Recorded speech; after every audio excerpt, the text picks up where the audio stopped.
I am the drum and bass father. I am the drum and bass father. I am the drum and bass father. Hello and welcome back to Starfleet HQ Gaming. Today this is the first episode in a 3 to 4 episode series. So in this series I'm going to be giving an overview of my new computer that I've built. It's beautiful, isn't it? You can't really see it from here, but yeah, you're right. Just lined up a big bunch of cables. So in this episode we are going to be giving a brief systems overview of what I've got in the case. And in the next episode we're going to be booting it for the first time. So, for the case I have a Zalman Z11 Plus HF1. I'll put a picture of the front of that in the bottom corner or something so you can see it better. On it's got built-in USB 3.0 headers, 2.0 headers, and a very nice power button, which I will show a picture of that as well. For the motherboard, I have an MSI 970 gaming chipset motherboard. It's very nice. I love the I/O backplate. Comes with loads of USBs, 7.1 surround sound, audio boost 2 chip already in it, so I don't need a sound card, and killer Ethernet, which delivers up to 1,000, I think it's megabit per second transfer speeds, which is very good. But I don't have any Ethernet cables because for some reason I've lost mine, which is weird.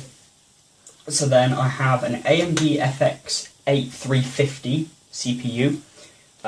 This is an AMD chipset board, but for some reason all the USBs and everything are Intel, I think, which is a bit odd.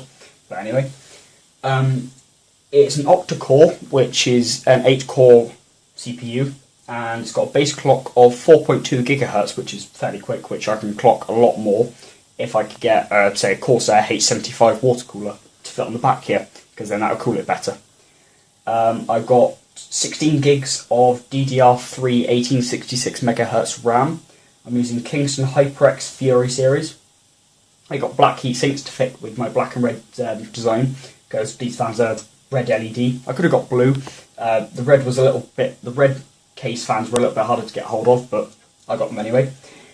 Then here I have an Asus PC-N15 network adapter. It's a bit unreliable. I know for those who build a lot of PCs, you're probably going to shout at me, but I plan to upgrade a bit later to get a better one. Then here I have an EVGA GeForce GTX 960 graphics card.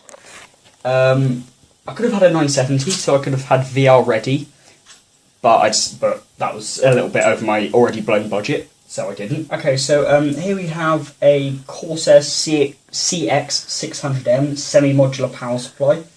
It's got a bunch of cables. A lot of them are redundant, but things like this SATA power connector, I need that one.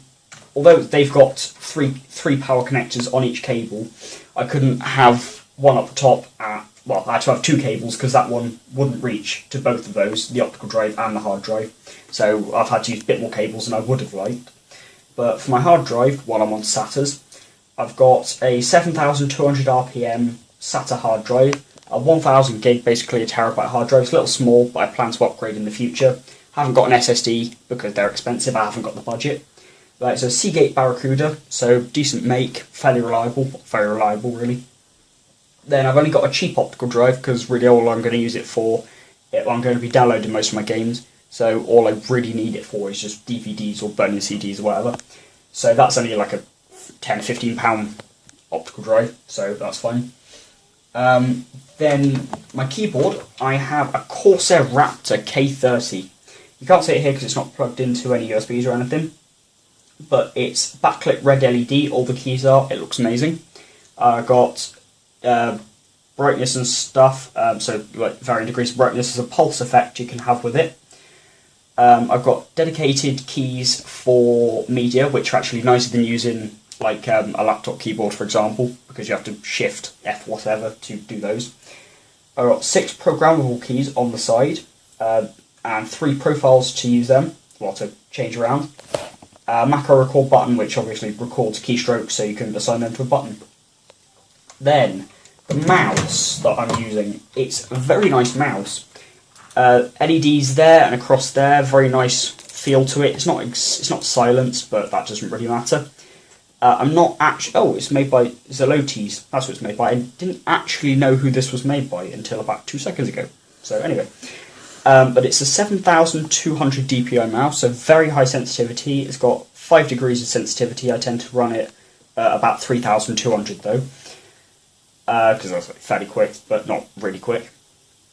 It's got a button that double clicks for you, for those who are lazy, and you can't bother to double click on files, you just click that. It's fairly easy to use, it's just off in the keys, so it's not too far of a stretch. And you've got 2 programmable buttons there, like any gaming mouse pretty much. It's not as many as I'd have liked, but it's a really nice ergonomically designed mouse.